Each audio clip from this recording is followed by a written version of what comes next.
I don't know.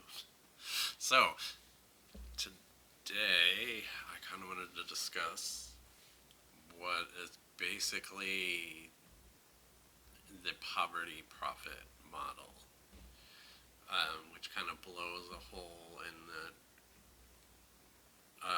pull yourself up by your bootstraps kind of individualist mentality that it's just BS. So, one thing that doesn't get talked about nearly enough, within the United States anyway, um, is the sheer amount of resources in place to keep people in poverty. And not just in poverty, but kind of working poor. Although today, in this day and age, most of the working poor are actually in poverty. They won't update the measure for poverty to kind of artificially suppress the number of U.S. citizens who are actually in poverty. So when you hear that poverty numbers, those are lies. They're probably double what the government says as far as the poverty level, because the most people working, the working poor, um, they're basically in poverty. I mean, I don't know. I don't want to get too sidetracked. Uh, so, but what I mean, like, if you look at a business, say, like payday lenders, where, you can borrow money over a short term, for up to 2 weeks at this huge interest rate, and nobody uses it except for poor people. Uh, and so this is a multi-billion-dollar industry that absolutely needs people in poverty.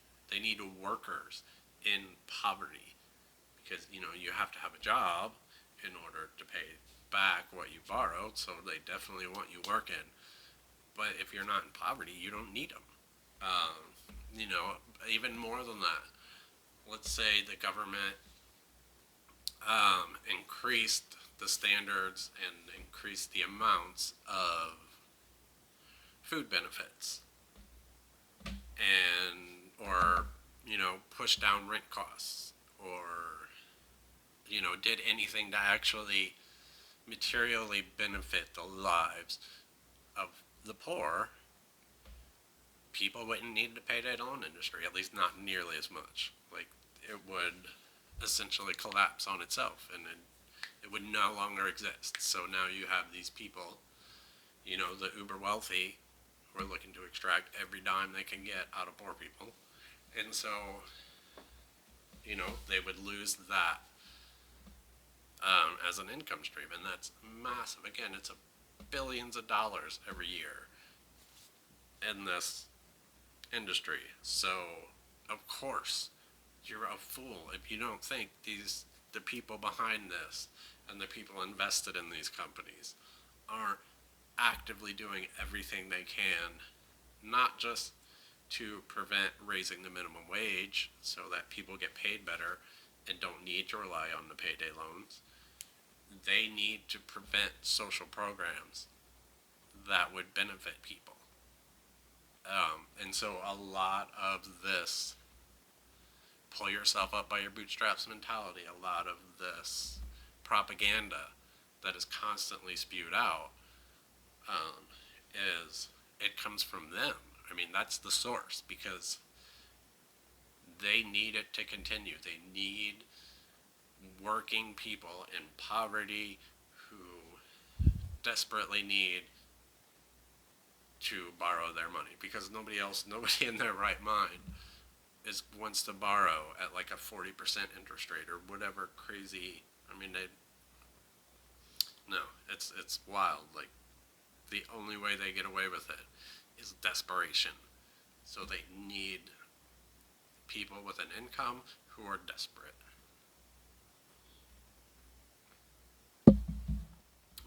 But also to build up, I mean, even banks, most banks, if you look at, a lot of their profit comes off investments and stuff, but that's also they're dangerous where they're losing a lot at times.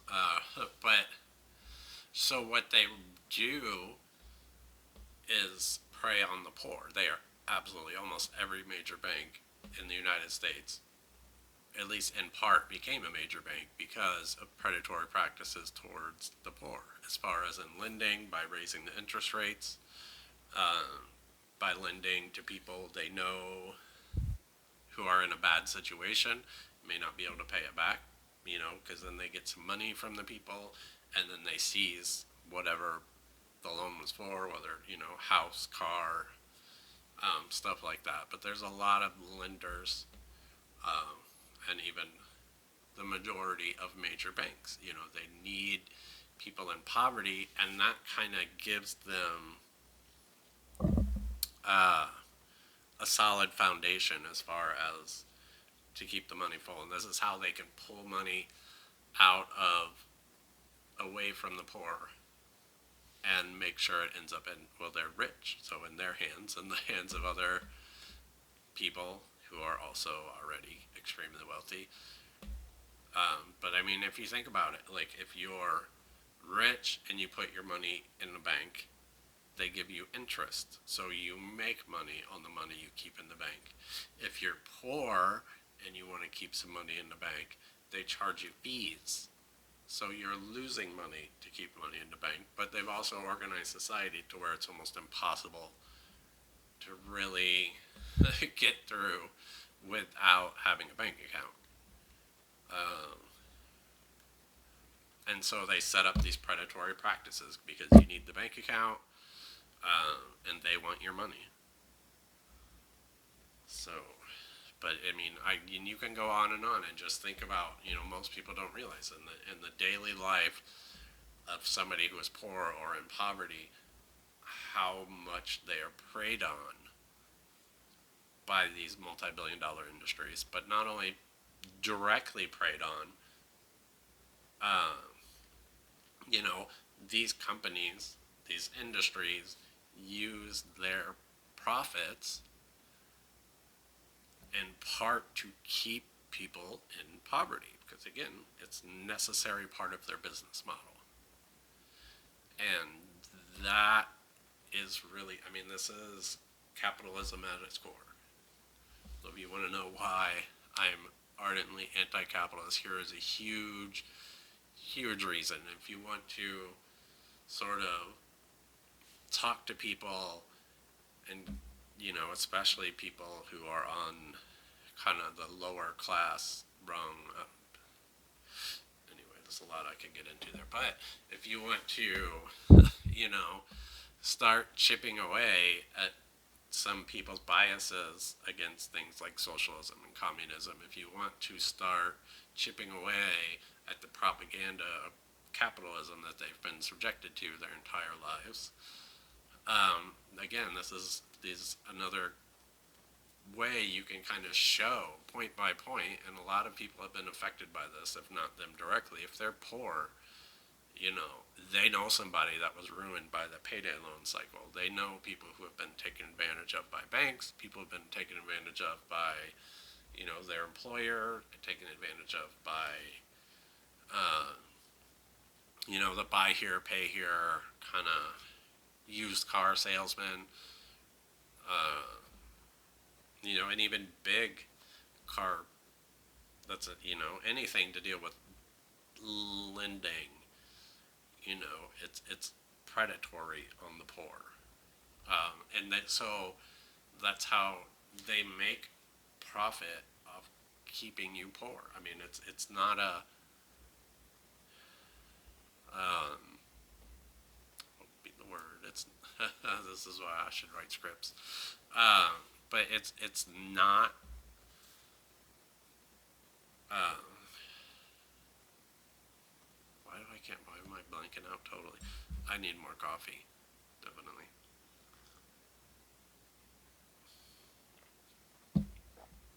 Thank you, Coffee Bean. Um,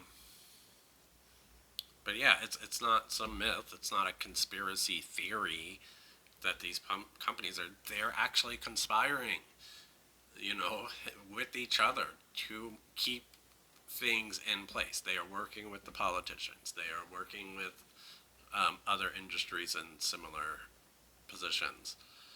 Um, but yeah, I mean, so it's another big thing where most people who are poor have experienced it, though maybe they haven't been able to um, sort of visualize the reality of the way things are. So,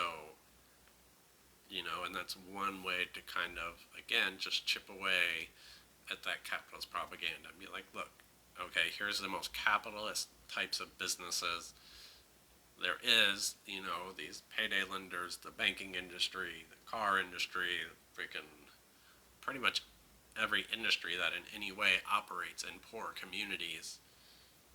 Um, they absolutely are there just to extract every bit of money they can out of these communities without putting anything back in. Again, it's you maximize profit by minimizing expenditures, minimize costs.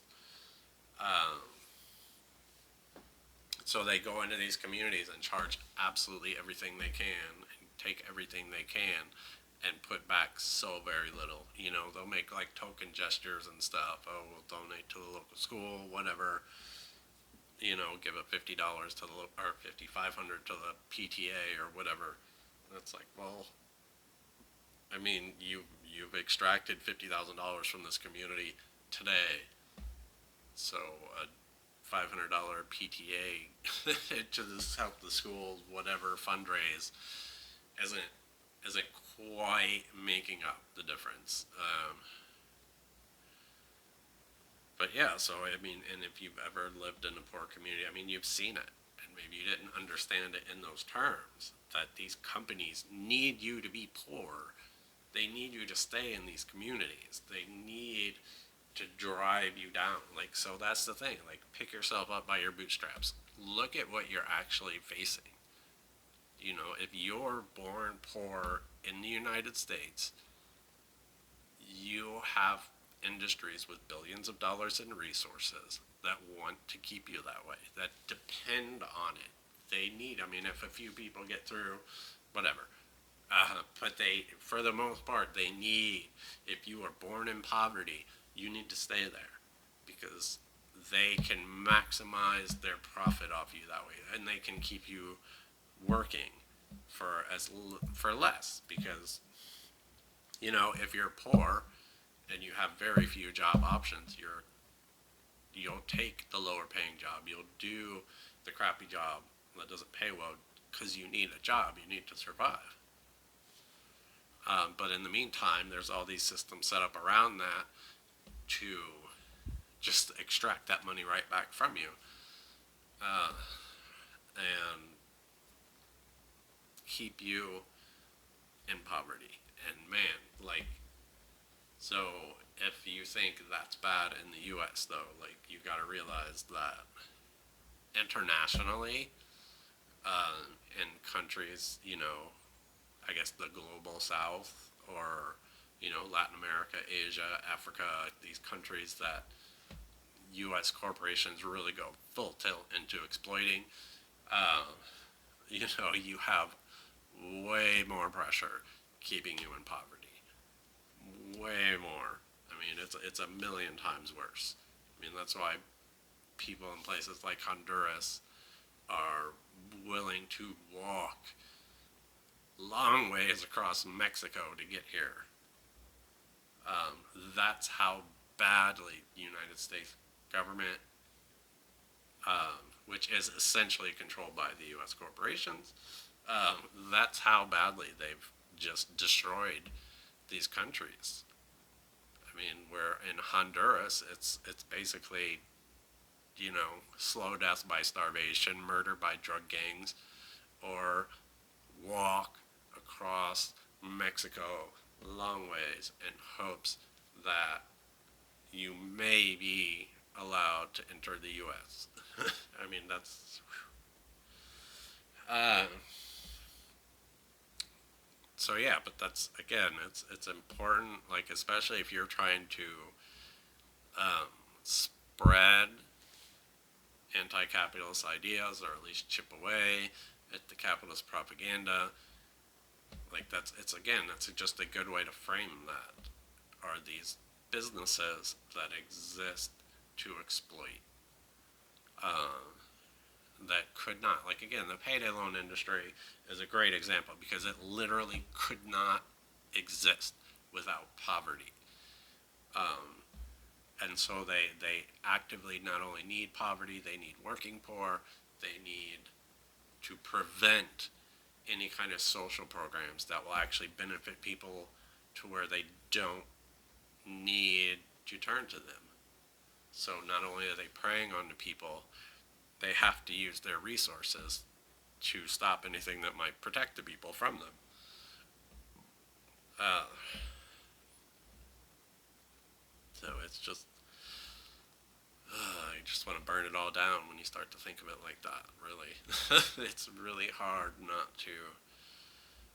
Uh, and then you see, too, like everything with the bailouts, like they won't forgive student loan because investment firms are heavily invested, and they did bail out these banks because investment firms are heavily invested, and not just the banks, but the companies these banks are keeping afloat.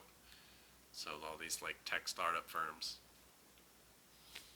Anyway, I think that's enough for now. This is getting kind of long, and adios.